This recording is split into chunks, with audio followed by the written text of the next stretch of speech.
Hey, facilities guy Brian here, upstairs in the front house at Elm Street.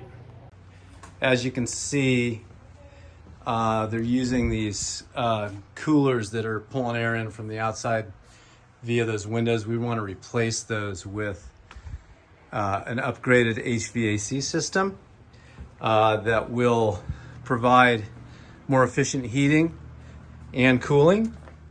You can see currently what they're using are plug-in heaters. Unacceptable. Windows need upgrading. There's Dale again.